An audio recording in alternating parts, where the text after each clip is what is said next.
Hello बच्चों, कैसे हो आप सब। मैं उम्मीद करता हूँ कि आप सब बहुत अच्छे होंगे और इसी उम्मीद के साथ आज हम एक नया लेक्चर स्टार्ट कर रहे हैं जिसके अंदर हम पढ़ेंगे female reproductive structure in plants के बारे में। इससे पहले हमने male reproductive structure that is androecium के बारे में डिटेल में स्टडी कर लिया है। अगर आपने वो लेक्चर नहीं देखे हैं तो please go and visit the lectures. अभी हम अपना लेक्चर स्टार्ट करते हैं विदाउट वेस्टिंग एनी टाइम। आज जो हमारा टॉपिक रहेगा वो रहेगा बच्चा गाइनोसियम के बारे में स्टडी करना। तो अगर मैं गाइनोसियम की बात करूं तो गाइनोसियम आपका क्या है, फीमेल रिप्रोडक्टिव वर्ल है। क्या है बच्चा? This is female reproductive whorl. ये हमारा फोर्थ वर्ल को रिप्रेजेंट करता है फ्लावर के अंदर, जो कि एक फीमेल रिप्रोडक्टिव स्ट्रक्चर को कंटेन करेगा। ये जो फीमेल रिप्रोडक्टिव वर्ल है दैट इज गाइनोसियम, ये बना होता है हमारा पिस्टिल से। सो मेड अप ऑफ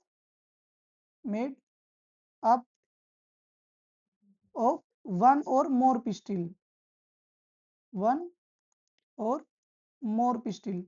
ये एक या एक से ज्यादा पिस्टिल से बना होता है। ठीक है। अब ये जो पिस्टिल होती है, अगर ये आपकी नंबर्स में एक है तो उस कंडीशन को बोलूंगा मैं मोनोकार्पली कंडीशंस। क्या कंडीशन बोलूंगा बच्चा? Monocarpellary condition. If there is only one pistil then this condition is known as monocarpellary conditions. ठीक है। यानी कि यहाँ पे क्या होगा, आपका एक ही कार्पल होगा या एक ही पिस्टिल होगा, वन पिस्टिल। दूसरा मेरा कंडीशन होगा मल्टी कार्पली, यानी कि जब एक से ज्यादा आपके कार्पल प्रेजेंट हो तब उस कंडीशन को बोलता हूं मैं मल्टी कार्पली कंडीशंस। यानी कि मोर देन वन पिस्टिल, मोर देन वन पिस्टिल। ठीक है। अगर ये पिस्टिल अब एक से ज्यादा नंबर में प्रेजेंट है तो ये दो फॉर्म में प्रेजेंट हो सकती है। एक कंडीशन हो सकती है हमारी एपोकार्पस, एक कंडीशन हो सकती है हमारी एपोकार्पस, और एक कंडीशन हो सकती है मेरी सिनकार्पस, सिनकार्पस। ये जो एपोकार्पस कंडीशन होती है बच्चा, इसके अंदर क्या होता है, यहाँ पे मोर देन वन पिस्टिल है लेकिन वो सारी की सारी कैसी फ्री। मोर देन वन पिस्टिल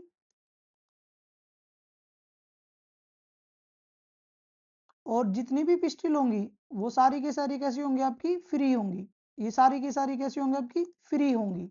अगर मैं एपोकार्पस कंडीशन के एग्जाम्पल की बात करूं बच्चा, तो एग्जाम्पल होगा यहाँ पे लोटस, रोज एंड माइचिलिया।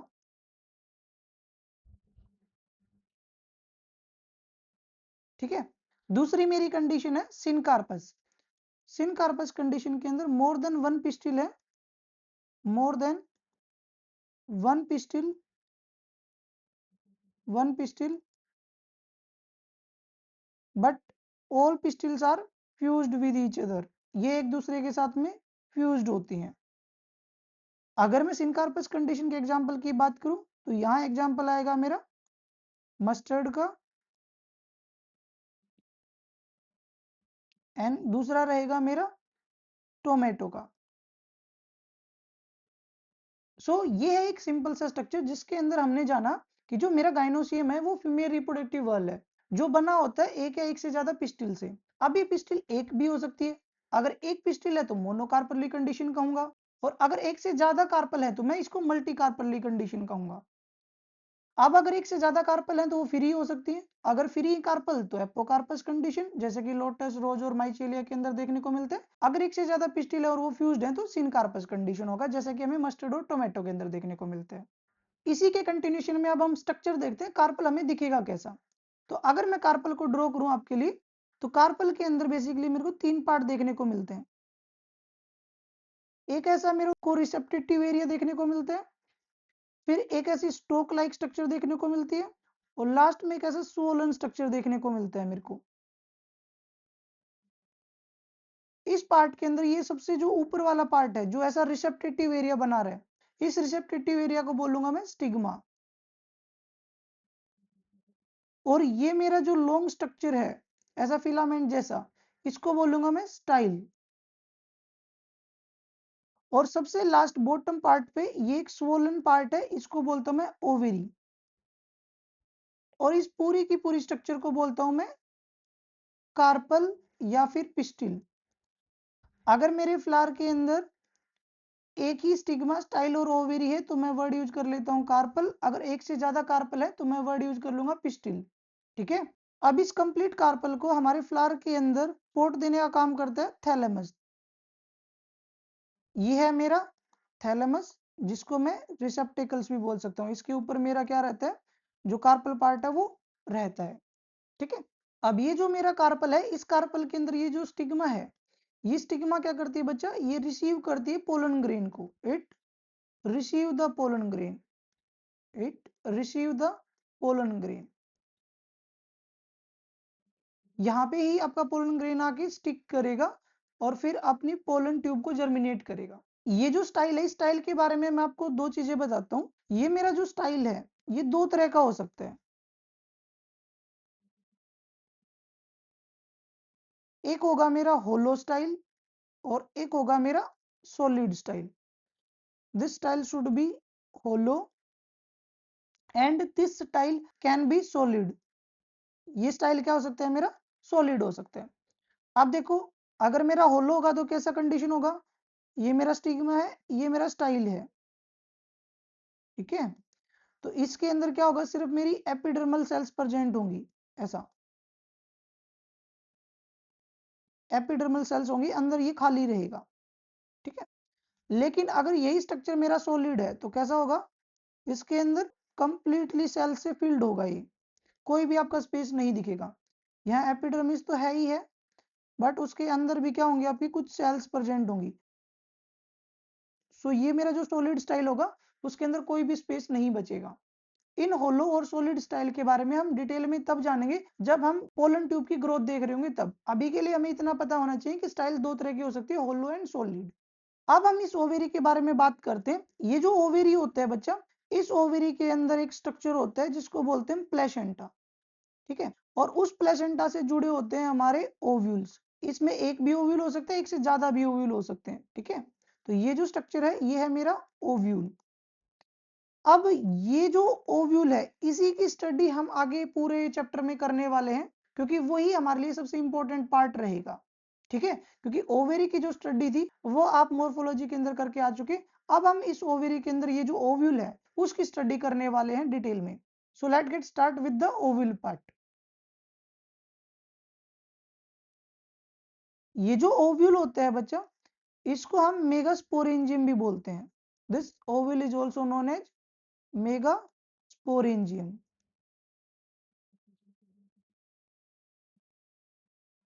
अब क्या होगा, ये मान लो मेरा ओवेरिवोल है। ये क्या है मेरा, ओवेरिवोल है। दिस इज माई ओवेरी वोल। इस ओवेरिवोल के साथ में एक टिश्यू कनेक्ट होता है जिसको बोलता हूं मैं placenta. Placenta is the tissue in the ovary that helps to attach the ovule. ये है मेरा प्लेसेंटा। इस प्लेसेंटा का काम क्या होगा बच्चा, ये ओव्यूल को कनेक्ट करने का काम करेगा। Helps in attachment of ovule, attachment of ovule. ये ओव्यूल को अटैच करने का काम करता है ओवेरी वॉल के साथ में। अब जो मैं आपको ओव्यूल बना के दिखाने वाला हूं वो हमारा मोस्ट कॉमन ओव्यूल होता है जो कि एंजियोस्पर्म के अंदर प्रेजेंट होते हैं। और इस ओव्यूल को बोलते हैं एनाट्रोपस ओव्यूल। सो अभी जो मैंने आपके लिए स्ट्रक्चर ड्रॉ की है, दिस इज आवर ओव्यूल। और ये जो ओव्यूल है बच्चा, ये ओव्यूल होता है हमारा एनाट्रोपस ओव्यूल। ठीक है।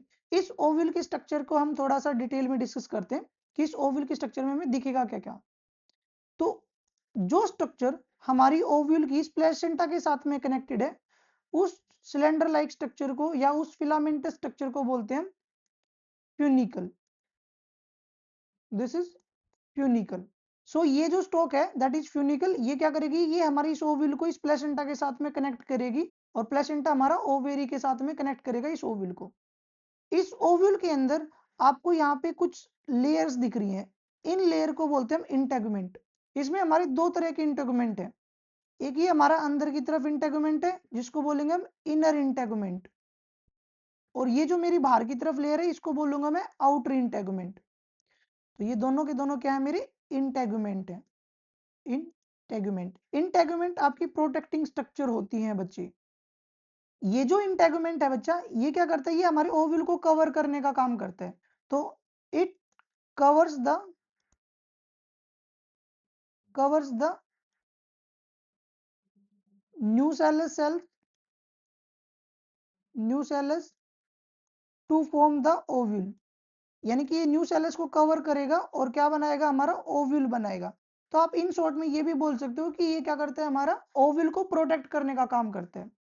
ये जो इंटेगमेंट होता है ये कंप्लीटली न्यूसेलस को कवर करता है बच्चा, लेकिन एक जगह से ये कवर नहीं करता, और जहां से कवर नहीं करता वहां पे एक छोटी सी हल्की सी हमें ओपनिंग देखने को मिलती है। इस ओपनिंग को बोलता हूं मैं माइक्रोपाइल। क्या बोलता हूं, माइक्रोपाइल। ठीक है, और यहाँ ये जो माइक्रोपाइल है इसके जस्ट अपोजिट साइड में जो मेरा एंड होता है उस एंड को बोलता हूं मैं चैलेजल एंड। इसको मैं चैलेजा बोल सकता हूं या फिर चैलेजल एंड भी बोल सकता हूं। ठीक है, इस ओव्यूल के अंदर अभी मैंने आपको बताया कि ये जो इंटेगुमेंट है ये क्या करता है, ये न्यू सेल्स को प्रोटेक्ट करने का काम करता है।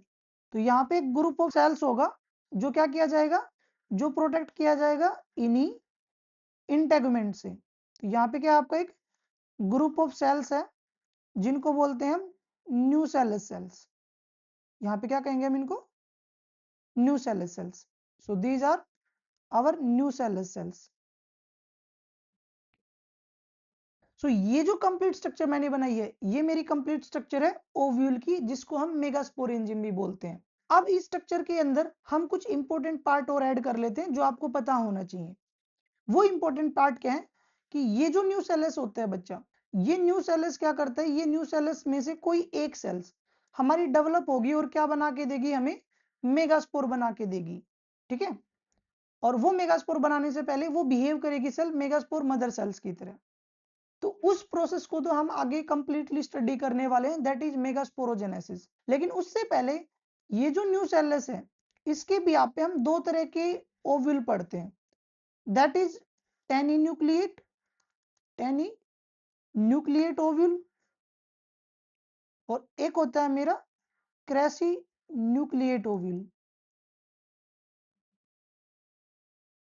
इन दोनों तरह के ओव्यूल्स को, that is tenuinucellate ovule और क्रेसी न्यूक्लिएट ओव्यूल को हम बहुत सिंप्लीफाइड वे में एक्सप्लेन करेंगे। इनको अलग अलग तरीके से एक्सप्लेन किया जा सकता है, बट अभी के लिए 12th लेवल पे हम बहुत बेसिक डेफिनेशन देंगे। अगर ये मेरा न्यू सेल्स बहुत रूडिमेंट्री है, वेरी फ्यू न्यू सेल्स है, फ्यू न्यू सेल्स है, तो उस स्ट्रक्चर को बोलूंगा मैं आपका टेनी न्यूक्लिएट ओव्यूल। अगर मेरा ओव्यूल बहुत ज्यादा अमाउंट में है, मोर न्यू सेल्स है, तो उस कंडीशन को बोलूंगा मैं क्रेसी न्यूक्लिएट। क्या बोलूंगा बच्चा मैं, क्रेसी न्यूक्लिएट। ठीक है, ये एक बेसिक स्ट्रक्चर है हमारे एनाट्रोपस ओव्यूल की। तो ये जो मैंने स्ट्रक्चर बनाया है ये मैंने बनाया है एनाट्रोपस ओव्यूल का। ये एनाट्रोपस ओव्यूल हमारा मोस्ट कॉमन ओव्यूल है एंजियोस्पर्म के अंदर। अब इसी स्ट्रक्चर के अंदर इस इंटेगुमेंट की रिगार्डिंग में दो चीजें और ऐड कर देता हूं। ये जो मेरा इंटेगुमेंट है ये मेरा दो तरह का हो सकता है। वो दो तरह के इंटेगुमेंट कैसे होंगे, एक हो सकता है मेरा यूनिटैगमिक कंडीशन। क्या हो सकती है मेरी, यूनिटैगमिक कंडीशन। यूनिटैगमिक कंडीशन नाम से डिकोड की जा सकती है, दैट इज इसमें क्या होगा, वन इंटेगुमेंट होगा। क्या होगा, वन इंटेगुमेंट होगा। ये जो वन इंटेगुमेंट ओवल कंडीशन है ये मोस्ट कॉमनली देखी जाती है आपकी जिम्नोस्पर्म के अंदर। मोस्ट कॉमनली कहां देखा जाएगा, हमारा जिम्नोस्पर्म्स के अंदर। इसके अलावा जो एंजियोस्पर्मिक फैमिली होती है दैट इज सिम्पेटेली, उसके अंदर भी हमें क्या देखने को मिलता है, यूनिटैगमिक कंडीशन देखने को मिलता है। ये हमारी एंजियोस्पर्मिक फैमिली है। ठीक है, इसके बाद जो हमारी दूसरी कंडीशन है उसको बोलते हैं बाइटैगमिक कंडीशन। इस बाइटैगमिक में क्या होगा, इसमें हमारे 2 इंटेगुमेंट होंगे। कितने इंटेगुमेंट होंगे हमारे?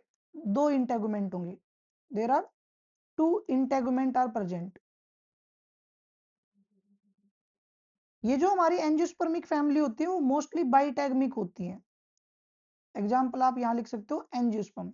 मोस्टली जो एंजियोस्पर्म होते हैं वो क्या होते हैं, हमारे बाइटैगमिक होते हैं।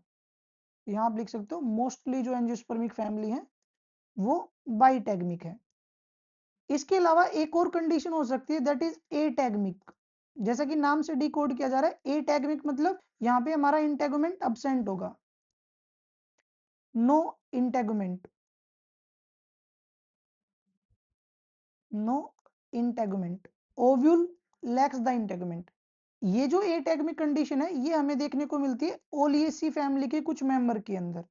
तो जो मेरी ओलिएसी फैमिली होती है उसके कुछ मेंबर के अंदर हमें देखने को मिलता है, जैसे कि ओलेक्स के अंदर, ओलेक्स के अंदर देखने को मिलते हैं। इसके अलावा हमें ये कंडीशन देखने को मिलती है लीरियोसोमा के अंदर।